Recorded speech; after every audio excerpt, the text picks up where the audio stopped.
Good morning, everyone. And it is a good morning on the East and West Coast, and I'm happy to introduce a good friend of mine, Michelle Pierce Hamilton. And she wears many hats. One of them I frequently engage with, which is she is the proud proprietor of the Tea Lounge, which is about a 10-minute walk from me, and my wife and I are frequent guests there. And she also is a has a PMI certificate, and I'll let her explain what that is. Some of you will recognize what that is. And then also she has a long background in history and nutrition. And so I'd like to introduce Michelle. Maybe you can say a few words that's not on your LinkedIn and beyond those three things. And Wow, thank you. there you go. Thank you. Thank you so much, Johan. And thank you, Dr. B. It's a real honor to be asked to be part of this today in your amazing wellness week. I'm coming to you from London, Ontario, Canada. A little bit cooler here than it is in California, or maybe not so much in the Berkeley area. I'm not sure. But so what's not in my LinkedIn profile? Well, I've already lived many lives, and there was about a 15-year period of my life where I was a dance teacher. I've always worked in business world. The PMI is a project management institute, project management professional designation. So I have a corporate background, financial services, doing that for many years, and then in healthcare. Part-time, while I decided to live the dream and start my dream business and my pursuits, diving deeply into health and wellness and healing arts. So I do still do a bit of PMI in the background, a couple days a week for the hospital system, trying to make access to healthcare better in our community, and the rest of the time in my business, trying to connect people with mindful moments, with excellent quality tea that's been ethically sourced by a nutritionist, and a tea sommelier, which is myself, and also incorporating into the business. It's all weaved through what we do here every day with healing arts and lots of Reiki, lots of meditations and events and tea classes and things like that, which is so much fun because I believe that the world is perfectly abundant, that the universe is abundant, that only the best is available to us. We just have to affirm it, and we have to be the creators of our own experience. So I try to live my life without limitation. And I do still tap dance in the background, but kind of more for myself nowadays, not really in front of a class or an audience. But I've been a teacher for many, many years of many things. I've taught project management. I'm an instructor of nutrition. I'm an instructor of tea. And I'm just so delighted to be here to teach you a little bit about tea this morning. We're just going to do a real quick sort of tutorial on a couple of things to get your morning going. I'm just so grateful that you're joining us this morning. So one of the challenges that I've experienced as a corporate person, working those really crazy 60 to 80 hour weeks, deadlines, competing priorities, wearing multiple hats, multiple jobs, maybe it is multiple jobs, and also layering on that family, and schedules of different family members can be really, really hard to embrace the self-care piece. I mean, we all know the self-care is important. We all love going to retreats and classes, but how do you make that part of your everyday experience? That's the challenge.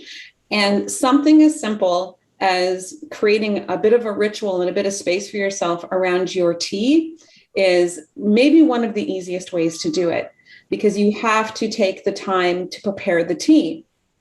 So why not turn that into an opportunity for meditation? So we're going to get to that in a minute.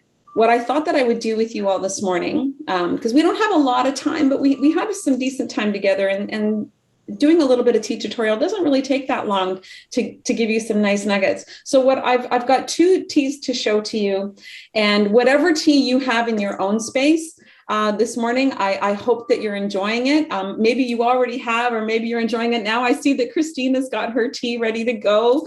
Excellent. I see Dr. B's got a tea. Awesome. So, the only correct tea for you with this ritual is the one that you're going to enjoy in that moment. So I'm going to show you one that is an herbal or a tisane, more correctly. It's not really correct to call something that's, a flower or a root of a plant of something other than Camellia sinensis tea, but that's how we refer to it. So I'm going to show you one tisane, and I'm going to show you one very special tea, the tea that's the most famous for meditation, which is matcha. And then I'm going to quickly prepare them, and I'm going to lead you all through a bit of a tea meditation. How does that sound this morning? Is everybody with me? Awesome. I know it's still really early there. All right. So what I'm going to show to you here is, let me just get this little thing. You can see that there's these little blue flowers. I'm going to actually pick one up and hold it right up to the camera. This is called a butterfly pea flower. Yeah. And then these other pieces of plant are lemongrass. So you're probably familiar with Thai lemongrass from Thailand and made famous in Thai food, and you maybe served that in a restaurant that serves Taiwanese food. This is a special cultivar that is grown in Kenya. And I love this one because we get it directly from a women's co-op. So it's extremely ethical. It's providing enterprise and livelihood, in a very, very poor part of the world, and empowerment to women. Many of them have become single parents. And they just cultivate it with such love and such gratitude and grace. And we buy it directly from them so that they get paid a fair living wage and can make a living. But one thing that Thailand has made famous with the service of lemongrass as a tea is using these butterfly pea flowers, which do come from Thailand, into their lemongrass tea. It's a traditional Taiwanese drink Thailand drink, and they will greet you often with a cup of lemongrass with pea flower. What's awesome about the pea flower, many, many things, but most colorful plants, the most colorful foods are often the most nutrient dense. Right. So this is packed full of special compounds, especially anthocyanin is one of my favorite antioxidant compounds that is, so anti-inflammatory, so free radical fighting, just so wonderful for the body, the immune system, the skin, you name it. Because when we drink a beverage that is really essentially whole food, it becomes biologically active in just about every single organ system. And then this lemongrass is great for digestion and skin and calming and anti-inflammatory as well. But this blue pigment will turn your cup a really, really stunning, vibrant color of blue. So I chose this morning as one of the teas to steep with you, because it's just, sometimes it's hard to get going in the morning, Sunday morning, especially maybe that time of that, you're just, anticipating your week coming ahead, the anxiety starts to set in, or maybe it's the first time you've had to just slow and unwind. And having a bit of color in the cup to just make you smile can be really exciting. And you can do fun things with pea flower. You can add a little bit of lemon juice to it, and it actually will then change a different color again. And mix it with your favorite tea, and depending upon the components in that tea, it may change color again. So I'm going to let that steep just over here, and let's look at some matcha. So anyone on this Zoom familiar with matcha green tea? Yay. Yeah. So this is a powdered tea. This is the one that was made famous and spread through the teachings of Buddhism in Asia. And it originated in China, but then the monks from China, traveled to Japan and other parts and shared this tea when they were, sharing their ideas and their rituals. And Japan sort of adopted it and made it their own, and built their entire system of chado, of tea ceremony. And it became a very central part of meditation in Buddhism. And do you see this? I put a little light on here. Hopefully that helps you to see. Yeah. It's an absolutely stunning, vibrant green. And the reason that, I mean, if you've seen tea leaves, you've bought tea leaves in a tea shop, and there's green, or sometimes there's a little bit of a brownish color to them. There's a little bit of oxidation, not too much, but a little bit that normally affects the tea leaf, and it loses a little bit of its vibrant green. But what they do in the cultivation of matcha is they take the green tea, and it goes through its normal growth cycle, but in the last 20, 30 days or so, they cover it so that it's deprived of sunlight, and that stresses the plant. And so the plant then shoots nutrients to the top of the leaf in order to compensate for the lack of photosynthesis. And that causes these pigments to just become so vibrant. And it rushes antioxidants, it rushes caffeine, it rushes theanine to the top of the plant.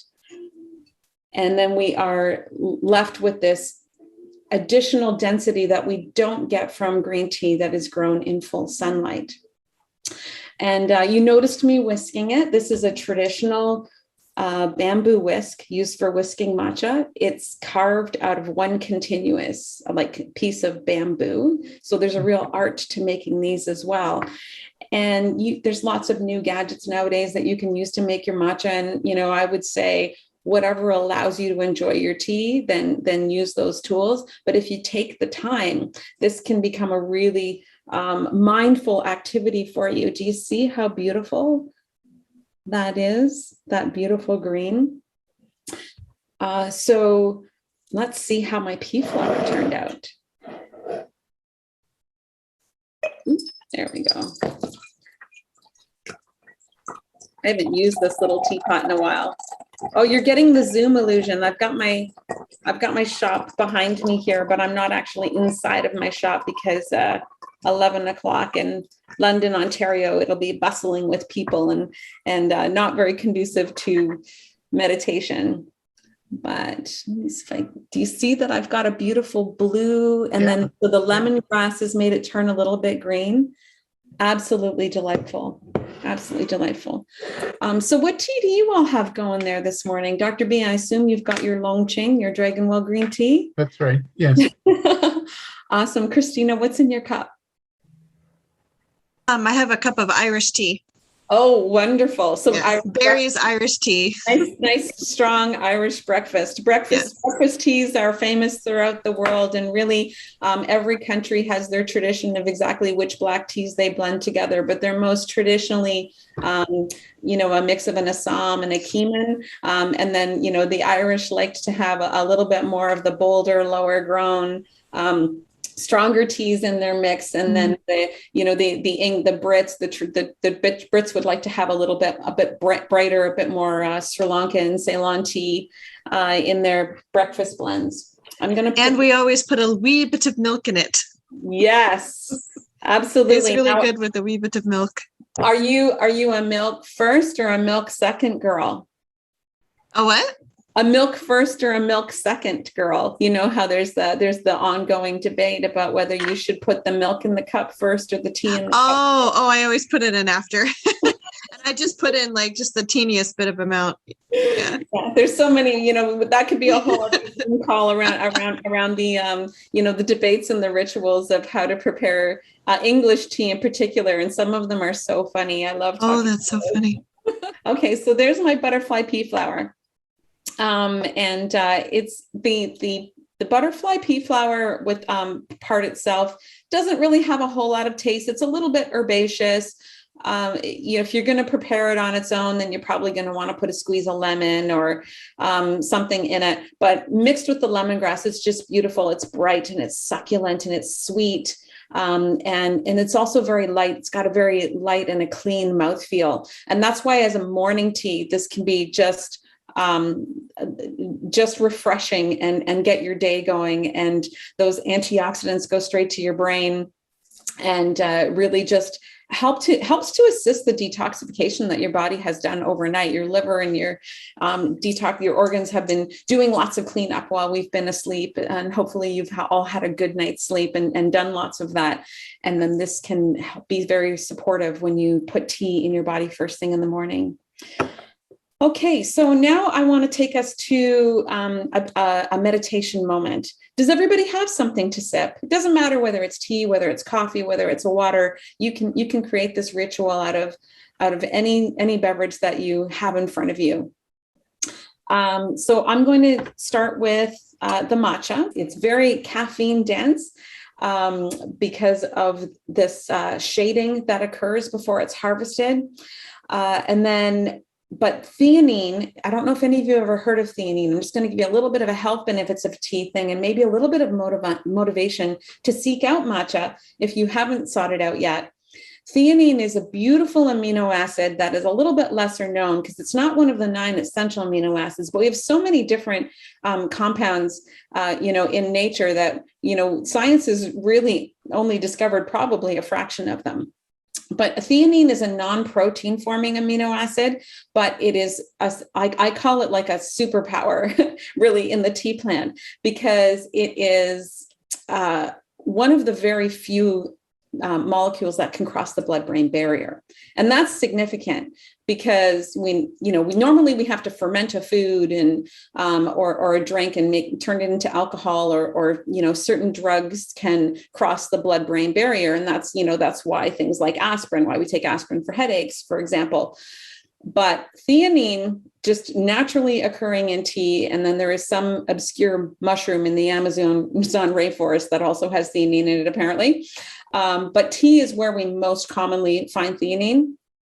It's traveling in the bloodstream along with the antioxidants and the caffeine, and those 3 components work together. So just like I'm sure Dr. B has probably impressed upon you over and over again to not segregate things into single nutrients and to think of foods as whole and think of things as whole. Well, tea is exactly the same. At the end of the day, this is just a leafy green vegetable.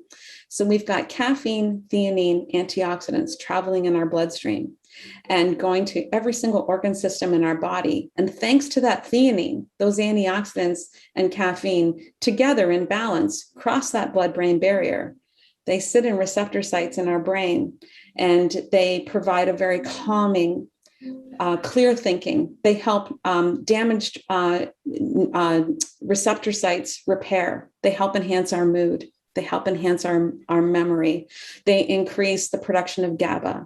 They put our brain in that sweet spot, that alpha state that we want to be in, which is ideal for meditation as well, where we can be the most present and the most conscious. And meanwhile, we have it going to all of our digestive organs. We have antioxidants, just busily working to our benefit in every single organ system in our body.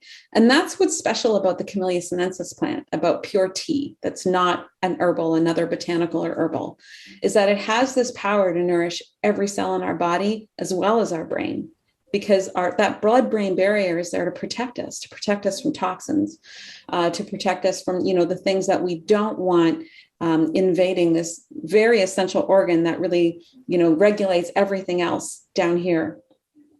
So tea has the ability to, within minutes, make your mental state different. And I think that's what, even though they didn't have science to prove it, I think that's what the Buddhist monks realized when they enjoyed this beverage. All tea contains theanine, but green teas and white teas will contain a little bit more, because in the process of making a green tea turn to, slowly towards a black tea, because all tea comes from the same plant. That's maybe mind blowing if you didn't know that. A lot of people think there's a different plant for different types of tea. All comes from the same plant.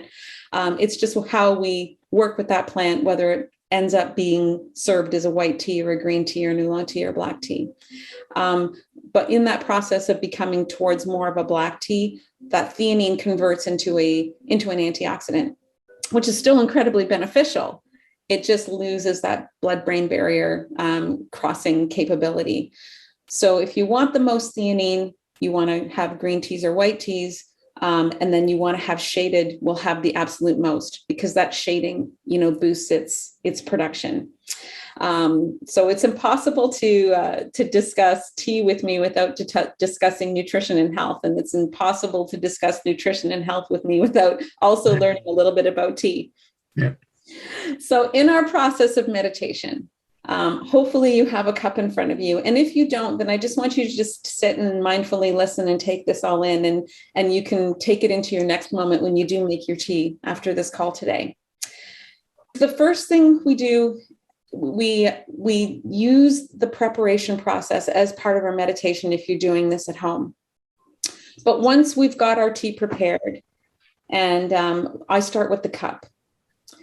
And it's really nice if you can choose a cup that's meaningful to you, or something that that it really special. Maybe someone gave it to you. Maybe it's a mug. Maybe it's your favorite teacup, English teacup, or maybe it's something clear, like if you have beautiful little glass bubble cups because you want to be able to see the liquor. Whatever's going to help you become more mindful in that moment, it is the right one for you. I love my tea bowls, and I like feeling my tea bowls. I always say that my tea bowl is like the Harry Potter sorting hat. You let it choose you. When you're shopping for a bowl, you should pick it up and you should feel it and close your eyes and say, how does that feel in my hands? And you can, if I can run my fingers along it and I can feel different textures. I have another little teacup that I love to do that with. This is an artist made cup by a tea master in China that makes pottery, just gaiwans for tea. It has little ridges on it, and it's just glazed so beautifully, and parts of it are rough and parts of it are smooth. Anything that you can do to tame the monkey mind, you want to engage all of your senses. You want to engage your sight. You want to engage your sound. So hopefully you can try to find, a quiet space just for this tea ritual. You want to touch, you want to smell, and you want to taste. So I'm holding my cup and looking around. Do you see this? Do you see these little, the drips and the imperfections? I love that about Japanese teaware, because in Japan, as part of Chano-yu, as part of tea meditation or enjoying making tea, which is what really Chado means, they have an aesthetic called wabi-sabi. And wabi-sabi applies to us as well as everything in our experience. And it is the belief that beauty is found in the imperfectness of things. So they do not try to make their cups perfect. They try to make them lovingly and artistically, but a bowl like this would be considered much more prized, much more beautiful, because of the natural drips that occurred in its making. If this was sitting next to one that was absolutely perfect, it would be considered less valuable. And I love that, because that allows us to mirror that for ourselves, because none of us are perfect. We are all covered inside and out with bumps and bruises and scrapes and wounds. And that part of self-care that I'm getting at with adding meditation as a ritual is about learning to love those parts of yourself, acknowledge those parts of yourself, that they are an incredibly integral part of what make you, you. And without those bumps and bruises and scrapes, you wouldn't be as beautiful as you are today. And I think that's a really beautiful acknowledgement. Whenever I pick up this bowl, I look at these little drips and I smile.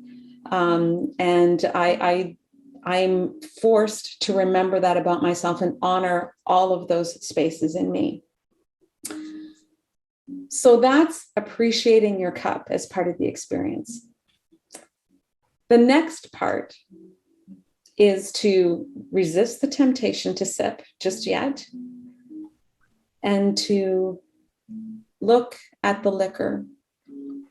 If you've made a loose tea, you may have little fragments of that preparation in your infusion as you're looking at it. So acknowledge them, just notice them. In the case of matcha, I notice the bubbles from the froth, noticing the color, just really admiring how beautiful this is. If I had a leaf infusion, I might take the time to notice, is it a little bit cloudy? How would I describe that color? Is it coppery? Is it golden? And then I will smell it.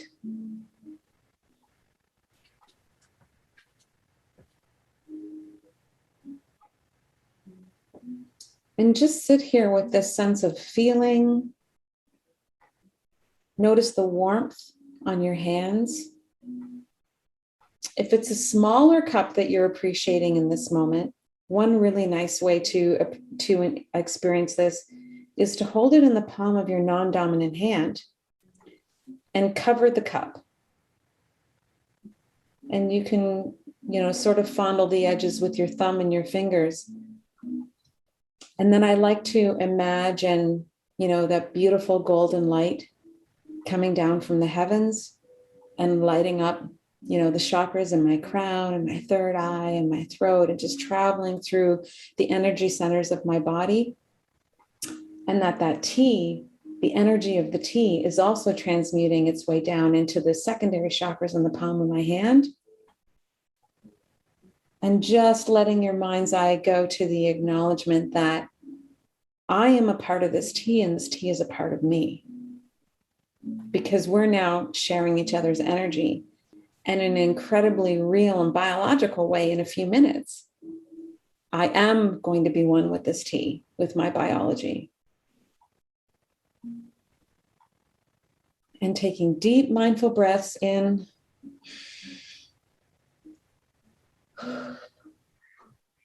Breath is so powerful. It's so powerful, maybe more powerful than you realize in your sense of taste and your sense of smell. When we're rushing through our day and drinking our tea without a mindful thought, we may not even have taken a moment to experience its taste and experience its smell. When we do oxygenate all those cells in our body and we slow our breath and we can redirect our mind into that conscious moment, then when we sip the tea, you may find that you've tasted this tea thousands of times before. But when you are taking these deep breaths and you allow yourself to get to this state before you sip, you might go, wow, I have never tasted my tea like that before. Are you excited? I'm excited. I get excited every single time I do this. So you've been very patient, and patience is part of this process. Being patient is one of the reasons why we can make a ritual out of this, because slowing down is so hard to do. It's so hard for me to do. Anyone that's walked into my shop, even though it's this beautiful, peaceful place, they know they see me buzzing around back and forth all the time. So I'm going to take this sip.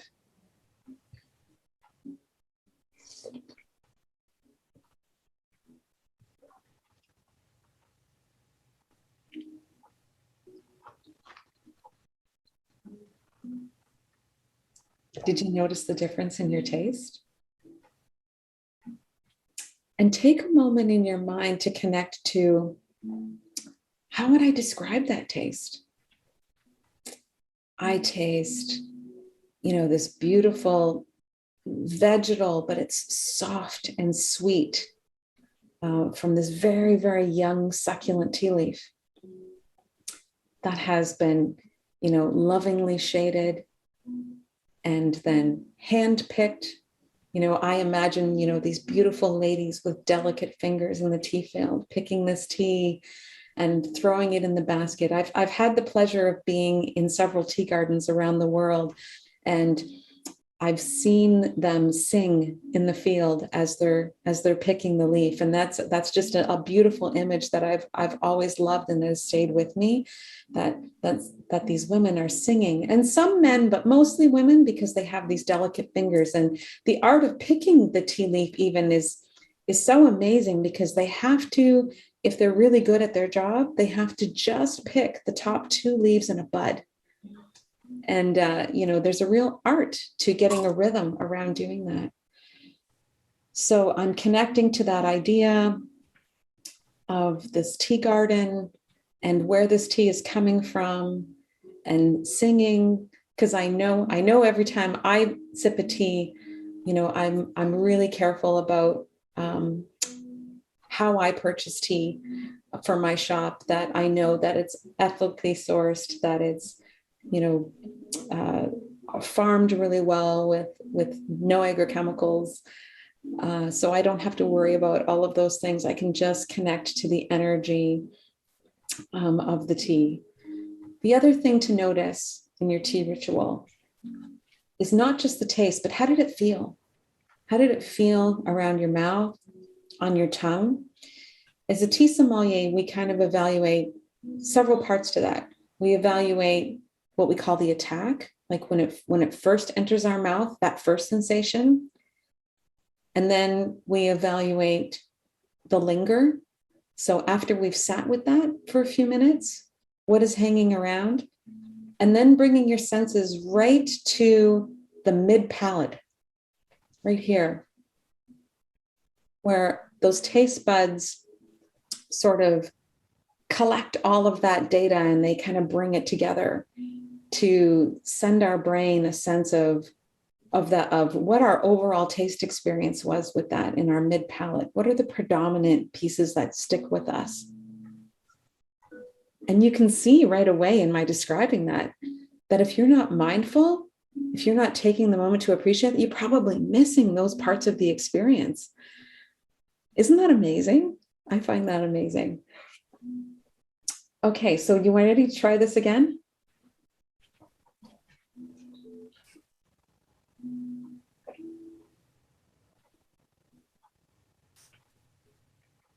I love the softness of matcha, and that's a lot of that is the theanine. Theanine not only does this amazing thing for our brain, but it also creates a softness of texture, and it's responsible for, do you remember learning in school about the taste components of the tongue? It's no longer areas of the tongue. We know that wasn't right, but that there's, salt, sweet, etc. Umami, though, the umami, the one that is often predominantly in the middle, which literally translates as the yummy taste.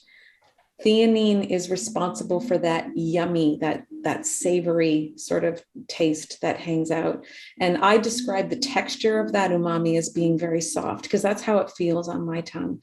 Our mouth is amazing. We don't just have taste receptors on our tongue. They're throughout our whole mouth, which is why the science of taste and sommelier training is all about sipping and with a big slurp. I'll use my butterfly pea flower. And just because you're going to make a slurp that sounds, maybe exactly what grandma or your mother told you not to do when you're drinking your tea, doesn't mean you can't be mindful with it, because you can look at it, instead of, being an audible sound that, is disturbing your peace. Think of it as a different way of appreciating. So when you would slurp,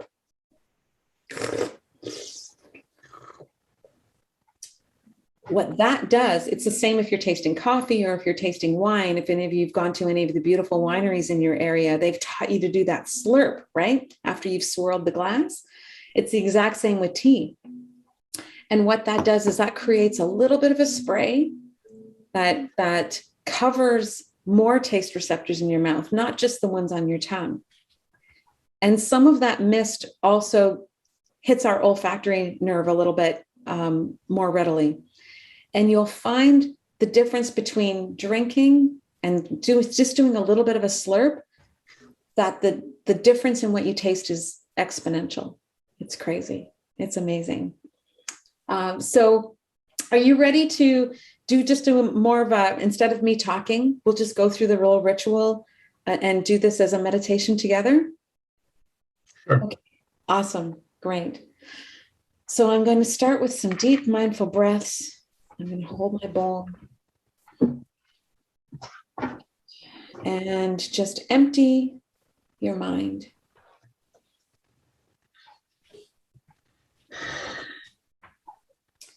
If you find yourself at any point in the process, whether it's through preparing the tea, boiling the water,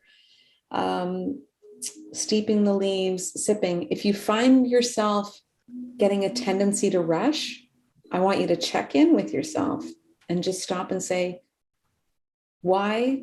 What is causing me to want to rush? What is more important than this moment? In Buddhism, they believe that what happened before doesn't matter. What happens next doesn't matter. The only thing that matters is this moment. There's an amazing handout that I have for you that you can get off of this site afterwards, just a guidance of a tea meditation. But take a notice if you print that out for yourself on the back. I have some beautiful quotes from Thich Nhat Hanh, the very, famous Buddhist monk from Vietnam, who brought mindfulness meditation throughout the world, but also to the United States and to Canada. And some of his quotes are just so important to me. The one particular describes how we should take our tea. And he says, drink your tea slowly and reverently, as if it is the axis upon which the earth revolves. Slowly and reverently. Something about taking us into the future. I can't remember exactly, but it's just beautiful. And so I'm a big believer in affirmations and in mantras, and that the monkey mind is winding up and telling me, you're out of time, Michelle, you got to rush. You got to get to that next appointment. You got to go to the next meeting, or you have that long to-do list. I say, you know what? My day's not going to collapse by 10 minutes. Show up for this moment. Show up for your tea. Show up for this moment. And then you are showing up for yourself. Maybe the 10, 15 minutes that you take to do this is the only piece you're going to get that day. And that's valuable. That's priceless. That right there is the whole art of self-love and self-care. Self-care and self-love is not measured in the quantity of time that you spend on it so much as the quality of time that you spend. Okay.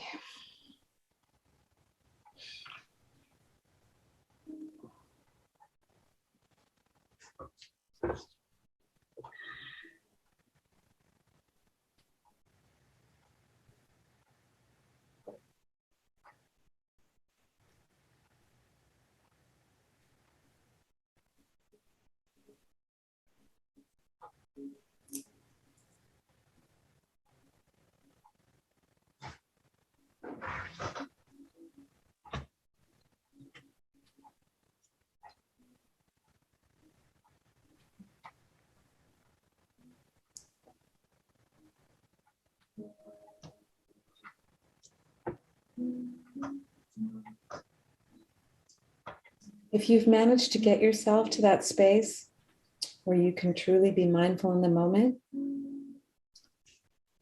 then I invite you to take your mind to thoughts of gratitude. Acknowledge gratitude to yourself for showing up in this moment. I like to give gratitude to everyone that was involved in making this beautiful tea in my cup. I give gratitude also to the water. Water is something that worries me immensely. So I always give gratitude for good, clean, nourishing water. because water is life. I give gratitude, and I think about the gratitude in my day for my family, for the work that I have the privilege to do, for the love that I have in my life,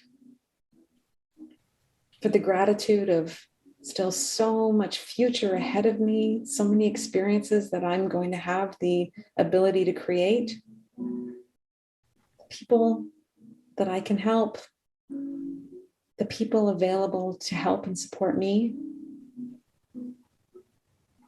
Gratitude for the earth.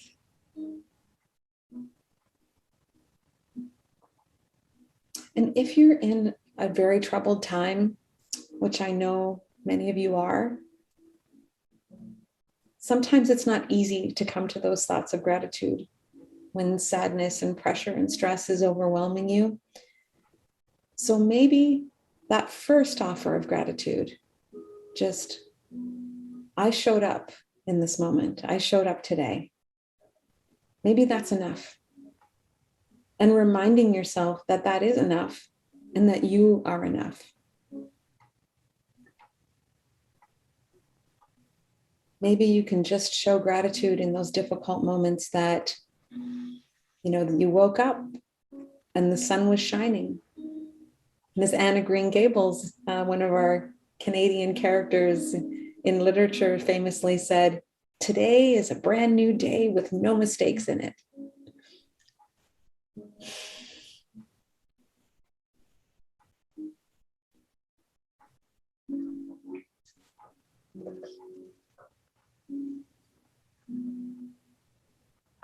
And finish whenever you feel like is right for you. Empty your cup. Empty your cup so that then you can be filled in here. And that is my tea meditation for you all this morning. Thank you so much. Namaste. I hope you enjoyed that, and I hope you enjoy taking that into your day as often as you are able. Thank you so much, Michelle. That was really beautiful. What a wonderful way. Really, thank you so much. Thank you. Thank I'll you. open up to some questions or comments, reflections. I'm sure Matt, Arima, Dr. V. We're still trying to arrive in the body from the experience. This was wow. What the way to start the day, and how you connected many parts of us that we don't even think about it, and how we can actually create the ceremony from drinking a tea in the morning, or coffee, it doesn't matter. Doesn't matter. Each of us has had it blown my mind for sure. Oh, I'm Thank you, Michelle, for that. I can only just use wow as a word to describe my feelings right now. That's about it. Wonderful. And what are you drinking this morning? Is it Arima? I'm not drinking anything because I just woke up before I came to the call, so didn't make my tea, but I will use this ceremony as soon as we are off the call to make my tea. So, and the power of visualization is so amazing. Yeah. Neuroscience has taught us that just visualizing that you're doing an activity, the same neurons fire in the same order in our brain. So even if you don't happen to have a cup in front of you this morning, as we did that, you still created that experience by participating and by being mindful. So thank you. Yes, you're welcome. What's your favorite tea or coffee, Arima? Oh, I do have I like herbal teas, but different ones. So it just depends how I feel that morning, which tea I will pick. I don't have a per se favorite, but I do have right now in last several months, I like to take a matcha latte in the afternoon. Yes, So I had a couple of the questions about that. With the oat milk, that's my favorite, and then some different herbs, some different spices in it. So what's your take on it? And then also with the first tea, you combine the pea flowers with the lemongrass tea. And that's very calming, isn't it? That's the tea that I would take before I go to bed, for example, because it does put you kind of in that very calming mood. Yeah, absolutely. And it also helps to give a bit of goodness to those digestive organs to help set them up for the cleansing that they want to do overnight. So yeah, you wanted my take on the latte. Yes. Yes. Okay. Super. I'm glad you asked that question because we did talk about, taking milk with our tea. And certainly a latte is based with froth milk in it as well. One interesting thing that a lot of people don't know, and I love that you said that you use oat milk. Is it Irema? Am I saying that correctly? Irema. Because plant milk is going to be the very, very best milk to make your tea with. Not just because of the environmental impacts of that, because we know that animal agriculture is really been so nefarious and harming our environment in so many ways, and even just the lack of compassion around that industry. But when plant milk doesn't have anything that binds to our antioxidant, and it can actually be supportive of us absorbing the goodness from the teas that we're drinking. Unfortunately, casein, the protein in dairy, in animal-based dairy, actually binds to the antioxidant, and it inhibits our absorption of those antioxidants when we drink our tea, which I was very surprised when I learned that in my journey of diving into tea science, because I find it very ironic. There's so many traditions around, adding milk and sugar with our tea in our colonial, origins over here in North America. And we think that we're drinking tea because of its goodness, but if we are one that enjoys adding milk, then we're actually eroding the health benefits of our tea. So oat milk is fine. I also happened to know on the nutrition side of my study and teaching that oat milk is one of the more sustainable forms of plant milk, doing the least amount of harm in its monoculture to the environment. I don't know if Dr. B has any thoughts on that as well, but that's certainly what I've learned. So that's a great choice. In the latte, it might separate a little bit. That's kind of one of the things that oat milk tends to do. Certainly if we froth it or in a heated frother, that helps with that separation a little bit, but it's nothing to be concerned about. It just looks, if you've got a clear mug that you're drinking your latte in, you might notice it a little bit more, but certainly it'll be very beautiful and tasty.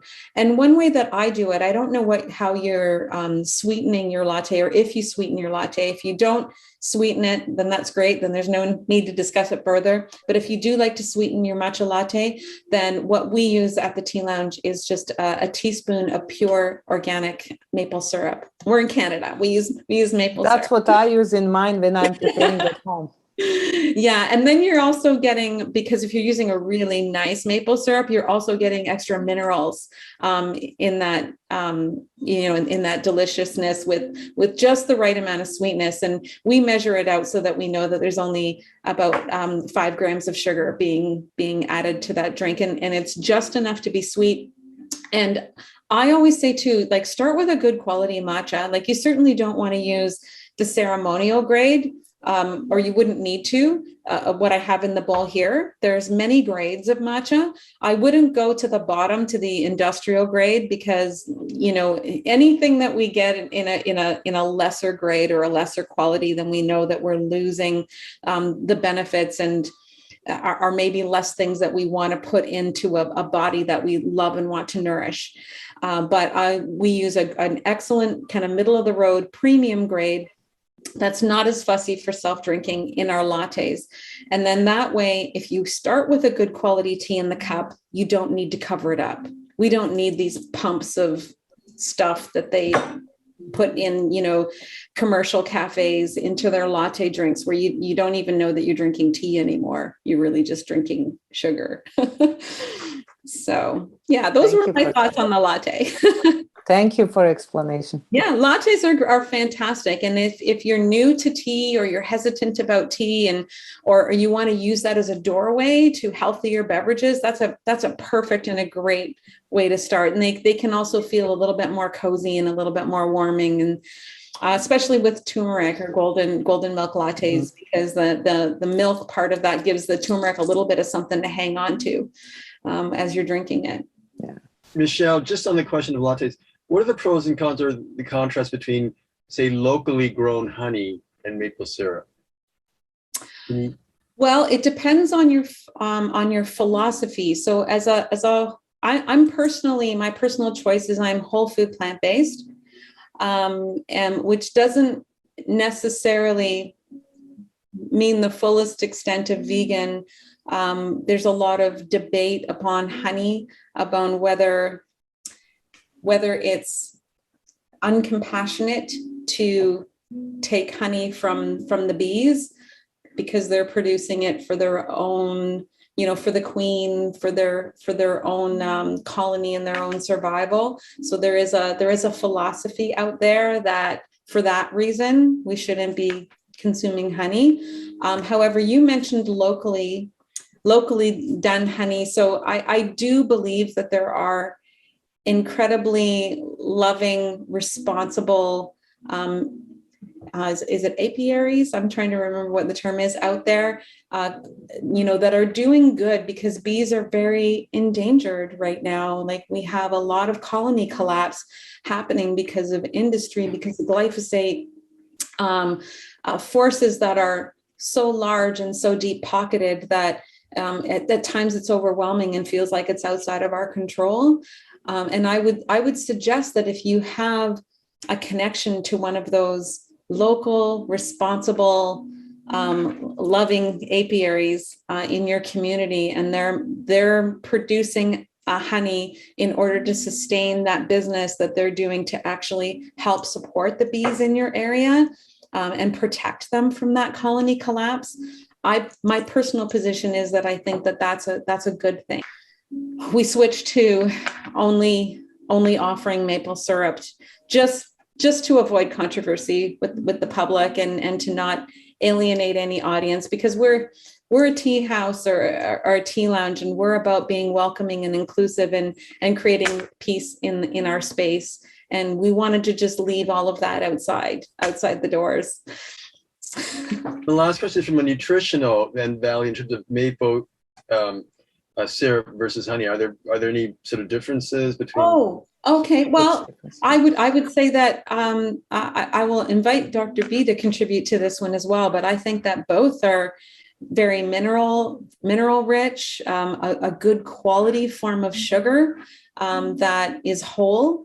And then our body knows what to do with that. It's not an extraction or has any fillers or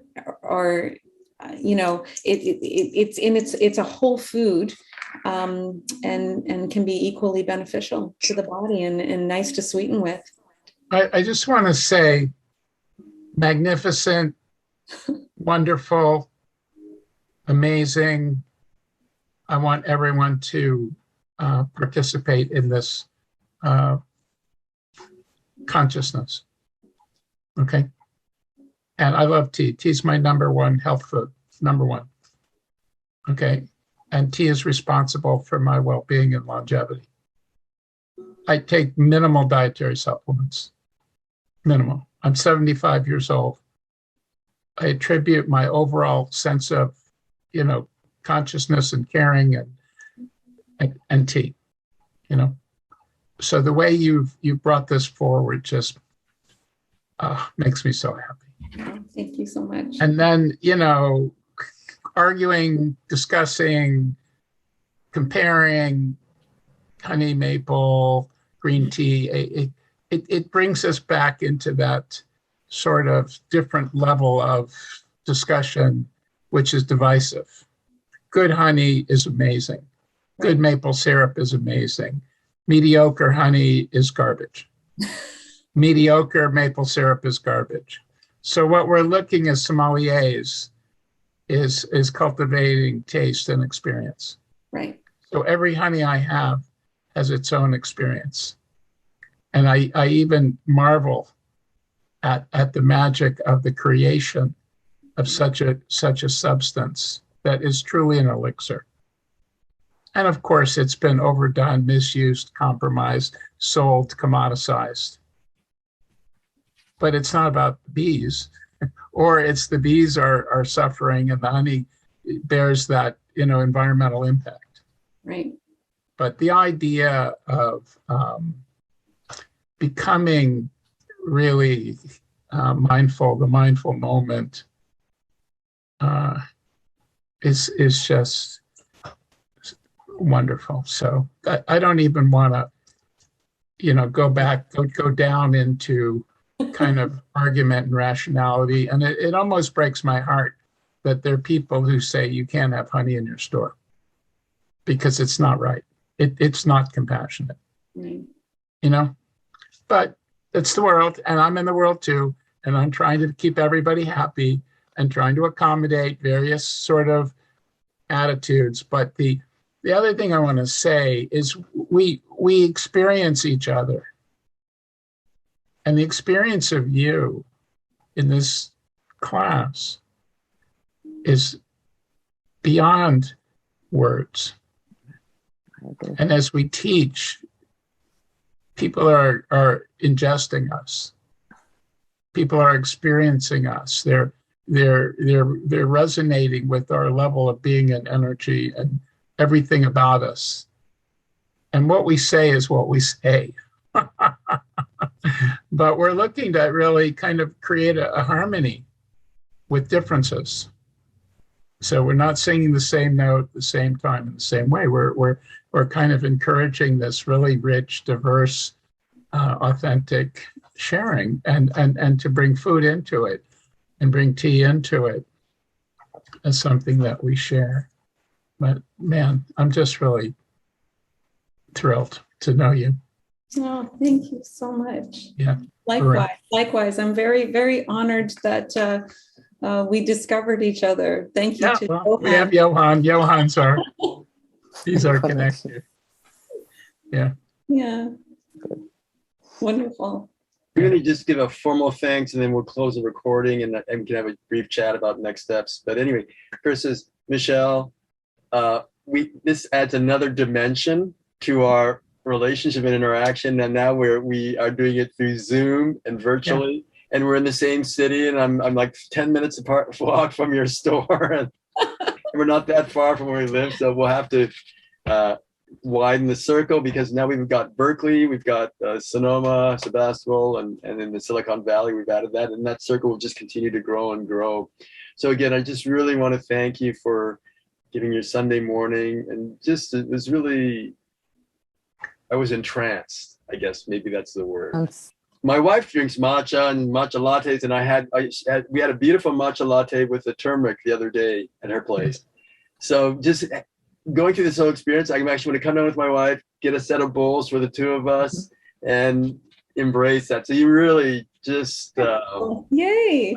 You totally created the ceremony around this drinking tea, and I will, I admire you for that. I want to follow. And now I'm going to go to the farmers market and look for people who make those bowls. Perfect. And buy it. And when you have to, Rima, again, we'll talk about this offline, but the big challenge, you have to corral your husband and to do the ceremony together. Well, that will be then coffee, because we do have, where we come from, coffee, we have a similar ceremony with the coffee, because you slurp it and, all of that stuff. But definitely herbal teas are in the culture where we are coming from, and we are drinking the tea throughout the day for sure. So, yeah. You should share with Michelle where you're coming from, because it's a different part of the world. Oh, I'm coming from former Yugoslavia, which is Bosnia right now. Wow. What a global village we have here. Yeah, we do. Wonderful. Yeah. Wonderful. And actually, just to share, because Michelle, you wouldn't know it, has also very different roots globally. Yes, I am 50% Southeast Asian and 50% Scottish, but Canadian. Always born and raised. Of course. Yeah, whenever people ask me how that happened, I just tell them it was the 60s. I don't know. Well, Ed is a child of the 60s, so we'll leave it at that. Thank you so much, Michelle, for a wonderful morning. Oh, you've made my day. Thank you so much. So all of you have a wonderful, peaceful day and a peaceful week. Thank you so much. Thank you.